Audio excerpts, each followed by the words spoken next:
मैं बच्चा नहीं चाहती हूँ, मैं कॉन्डम का इस्तेमाल भी नहीं करना चाहता हूँ, क्या करूं नेचुरल तरीके से कि सेक्स भी इंजॉय करूं और प्रेगनेंसी भी ना हो। क्या है ऐसे टिप्स एंड टेक्निक्स या किन चीज़ों का आपको ध्यान रखना चाहिए, उसके बारे में डिटेल में बात करेंगे। नमस्कार, मैं हूं डॉक्टर नेहा मेहता। मैं एक सेक्स काउंसलर हूं और पिछले काफ़ी सालों से प्रैक्टिस कर रही हूं। अपनी हर वीडियो के माध्यम से सेक्स से जुड़ी सही जानकारी आप तक पहुंचाने की कोशिश है। और ये एक ऐसी वीडियो है जो आप हर उम्र में, हर कोई जो कि कहीं ना कहीं सेक्स को एंजॉय करना चाहता है, उसे देखनी चाहिए, ताकि कहीं ना कहीं आप सेफ सेक्स को प्रैक्टिस कर सकें। तो अगर आप इस चैनल पे नए हैं तो इसे सब्सक्राइब करना नहीं भूलें, इस वीडियो को अंत तक देखें जो कि आपके लिए बहुत ज़्यादा ज़रूरी है। साथ साथ आप इस वीडियो को अपने पार्टनर के साथ, अपनी गर्लफ्रेंड के साथ, अपनी वाइफ के साथ ज़रूर शेयर करें, क्योंकि कहीं ना कहीं उनका कॉन्ट्रीब्यूशन इस प्रोसेस में बहुत ज़्यादा इंपॉर्टेंट है। तो चलिए, मैं बात कर रही थी कि मुझे कॉन्डम यूज़ नहीं करना है। क्या ऐसे मेथड्स हैं कि बच्चा कंसीव ना हो। मोस्टली कपल्स जब लिव इन रिलेशनशिप में रहते हैं या रिलेशनशिप को जस्ट स्टार्ट करते हैं, सेक्स ज़्यादा इंजॉय करना चाहते हैं, या फिर शादी अभी हुई है, अभी 3-4 साल का बढ़िया गैप देना चाहते हैं, उन्हें एक्चुअली समझ नहीं आता कि किससे जाके पूछें। अगर वो किसी गायनेकोलॉजिस्ट से पूछते हैं तो वो बोलते हैं नहीं नहीं, सही समय है, इसे कर लो। या फिर अगर वो घर पे किसी बड़े से पूछते हैं तो दे फील शाय।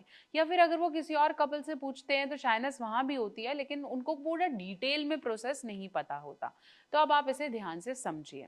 सबसे अच्छा मेथड है कैलेंडर मेथड, जिसके बारे में ऑलरेडी मैंने एक वीडियो बनाई है। कैलेंडर मेथड का मतलब है कि फॉर एग्जाम्पल आपकी वाइफ के पीरियड की साइकिल 5 दिन की है, 10 तारीख से 15 तारीख तक। ओके, तो 10 तारीख से 5 दिन पहले और 15 तारीख के 5 दिन बाद तक की जो जितनी भी डेट्स हैं वो सेफ है। अगर आप 5 तारीख से 10 तारीख तक सेक्स करते हैं, 10 से 15 उनके पीरियड्स हो गए, 15 से लेट्स से अनदर 20 डेज तक, मतलब 20 तारीख इस महीने की तक आप सेक्स करेंगे, तो प्रेगनेंसी के चांसेस सिर्फ 2 से 3% हैं। तो अगर आप इन दिनों का एक कैलेंडर बना लें और इन दिनों डेफिनेटली करें तो कोई भी प्रॉब्लम नहीं होती। एक ही चीज को समझने की जरूरत है कि पीरियड्स खत्म होने के जितने जल्दी दिनों पर आप प्रैक्टिस करेंगे, उतना chances of having a baby बिल्कुल कम होगा। तो आशा करती हूँ समझ में आया है कि कैलेंडर मेथड कैसे काम करता है। इंडिया में 50% से ज्यादा कपल कैलेंडर मेथड ही यूज करते हैं और बहुत ही कम केसेस में कोई रिस्क या बेबी होने के चांसेस हुए होंगे। दूसरी सबसे ज्यादा इंपॉर्टेंट टेक्निक है जो यूजली मेल्स यूज कर सकते हैं, वो है विड्रॉल मेथड। विड्रॉल मेथड का मतलब क्या होता है कि आप बिना कॉन्डम के सेक्स को एंजॉय करें और जैसे ही मेल को लगे कि उसका डिस्चार्ज होने वाला है या फिर उसका कहीं भी रसखलन होने वाला है, उससे कुछ सेकंड पहले वो अपने पेनिस को वजाना से बाहर निकाल दे और फीमेल की बॉडी में या कहीं भी आसपास डिस्चार्ज कर दे। ये मेथड में मेल को अपनी बॉडी पे, अपने लिंग पे कंट्रोल करना बहुत ज्यादा इंपॉर्टेंट है, क्योंकि अगर जरा सा भी इधर उधर वहां रिलीज हो गया और फीमेल अपने हाई ओव्यूलेशन डेज पर हुई, मतलब जब अंडा निकलने वाला है उस फेज पर हुई, तो प्रेगनेंसी होने के जरा सी भी एक बूंद से भी चांसेस हो सकते हैं। इवन प्रीकम से भी प्रेगनेंसी होने के चांसेस हो सकते हैं।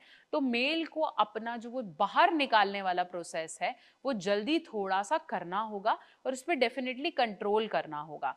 शादी के बाद बहुत सारे कपल इस टेक्निक को भी यूज करते हैं। तीसरी जो सबसे ज्यादा इंपॉर्टेंट और एक और टेक्निक है वो है कॉन्डम का प्रयोग। अब आप बोलेंगे कॉन्डम यार बहुत अजीब है।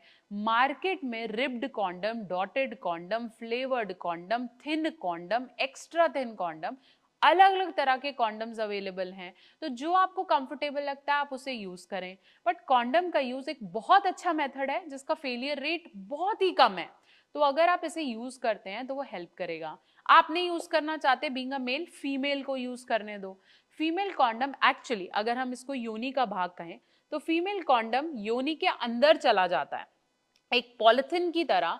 योनि को ऊपर से आपको वो नहीं दिखेगा, बट इंटरनली उसको कवर कर देगा। तो क्या होगा कि आप डेफिनेटली वैसे ही कर रहे हैं, लेकिन उनकी योनि में वो जगह बन गई जहां वो स्पर्म अंदर नहीं जा पा रहा।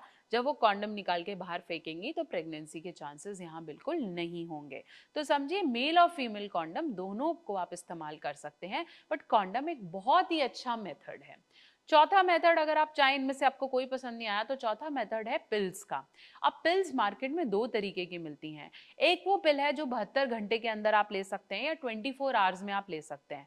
बहुत लोग मुझसे पूछते हैं कि सेक्स से पहले ऐसी कोई पिल ले लें कि प्रेगनेंसी ना हो। That is not possible. Sex के बाद आप पिल ले सकते हैं कि प्रेगनेंसी ना हो, जो अब मैं इमीडिएट पिल्स की बात कर रही हूँ, तो इसके लिए 72 घंटे और 24 घंटे की पिल्स मार्केट में अवेलेबल है। कोशिश करें उन्हें सेक्स के बाद जितना जल्दी से जल्दी खाया जाए, दैट इज बेटर। बट अगर आप इसे रोज ले रहे हैं, महीने में 4 बार ले रहे हैं, 5 बार ले रहे हैं, तो ये फीमेल की बॉडी को बहुत ज्यादा प्रॉब्लम्स में डालता है। आगे आने बच्चा होने के चांसेस कम हो जाते हैं, फीमेल में बहुत सारे बाल आने लग जाते हैं, उनकी बॉडी अजीब सी हो जाती है, ब्रेस्ट बहुत ज्यादा टेंडर हो जाती है। तो प्लीज इस तरह का एक्सपेरिमेंट, कि ये तो बहुत ही अच्छा जुगाड़ है, फटाफट से सेक्स करो और उसके बाद गोली खा लो, दैट विल नॉट वर्क। और आप अपने पार्टनर की बॉडी के साथ खेल रहे हैं। बट हाँ, 10 दिन में, 12 दिन में एक बार लेना और मे बी महीने में, सालों में एक बार लेना इज नॉट अ प्रॉब्लम। तीसरा जो समझना है पिल्स के बारे में, वो है जो हम मंथली पिल्स खाते हैं, जिसे हम सहेली नाम की दवाई बोलते हैं। और भी बहुत सारी दवाई हैं, माला डी, माला एन।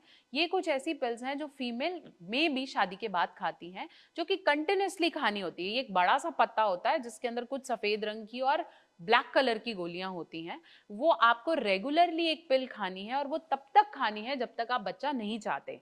इस पिल के कोर्स के दौरान जो आप साल, 1.5 साल, 2 साल चला सकते हैं, जो कि गैपिंग का मेथड है, गैप कर लिया एक से दूसरे बच्चे में। इसमें आपको क्या है कि अगर आप वो पिल्स ले रहे हैं तब तक आपको कंसीव नहीं होगा, लेकिन जैसे ही आप पिल्स को छोड़ देंगे आपके कंसीव करने के चांसेस बढ़ जाएंगे और हो जाएंगे। तो ये गैपिंग का मेथड है। आप डेफिनेटली माला डी, मालायन और इस तरह की पिल्स का सेवन कर सकते हैं। अब जो एक और मेथड है वो है इंजेक्शंस। हाँ, ऐसे कुछ इंजेक्शंस हैं या ऐसे किस तरह के पैचेस या जेलीज हैं जो कि इंडिया में बहुत ज़्यादा अवेलेबल नहीं है, जो फीमेल हर दूसरे मंथ या 1 मंथ में इस्तेमाल कर सकती है। जो कि ऐसे इंजेक्शंस हैं जो आप हर 2 महीने या 1 महीने में लगा सकते हैं। इंट्राडर्मल होते हैं, आपकी स्किन के कहीं ना कहीं अंडर लगते हैं, और उसके बाद गोली का ही एक रिप्लेसमेंट है जो कि कहीं ना कहीं आपकी प्रेगनेंसी को खत्म करता है। जब तक आप वो इंजेक्शंस लगवाते रहेंगे, प्रेगनेंसी होने के चांसेस नहीं होंगे। तो समझिए, बहुत अलग अलग तरह के बर्थ कंट्रोल मेजर्स हैं। कॉपर टी एक बहुत अच्छा एग्जाम्पल है। कॉपर टी कहीं ना कहीं आपकी प्रेगनेंसी को होने नहीं देती है, कहीं ना कहीं बैरियर मेथड यूज करती है। तो कॉपर टी भी गैपिंग का मेथड है। ऐसा नहीं है कि आप शादी से पहले कॉपर टी यूज कर लें और फिर सोचें कि बाद में ठीक है, बाद में कोई प्रॉब्लम नहीं आएगा। So copper T is something which is a method to space the child. Copper T की डिटेल वीडियो बहुत जल्दी आने वाला है, तो आप इस चैनल को सब्सक्राइब करना नहीं भूलें ताकि वीडियोस आप तक मिलती रहें। आशा करती हूँ मैंने डिटेल में काफी बहुत सारे बर्थ कंट्रोल मेजर्स के बारे में यहाँ बताया होगा। इसमें से जो आपको सुटेबल लगे उसे यूज करो। और अगर आपको कुछ नहीं समझ में आए, कुछ पूछना चाहते हैं, उन्हें कमेंट सेक्शन में लिख भेजिए। और अगर आपको मेरी ये वीडियोस पसंद आती हैं तो आपने एक ही चीज करनी है, इसको शेयर करना है। Share it to more and more people, ताकि वो लोग जो खुल के एक्चुअली किसी से बात नहीं कर पाए, शेयर नहीं कर पाए, even if it is a male person. आपको नहीं लगता कि एक आदमी को पता होना चाहिए कि ऐसे कौन से मेजर्स हैं कि मैं अपनी वाइफ को बार बार या प्रेगनेंसी के इश्यूज को हैंडल ना कर पाऊं। सो समझिए, इस वीडियो को ज्यादा से ज्यादा लोगों तक पहुंचाएं।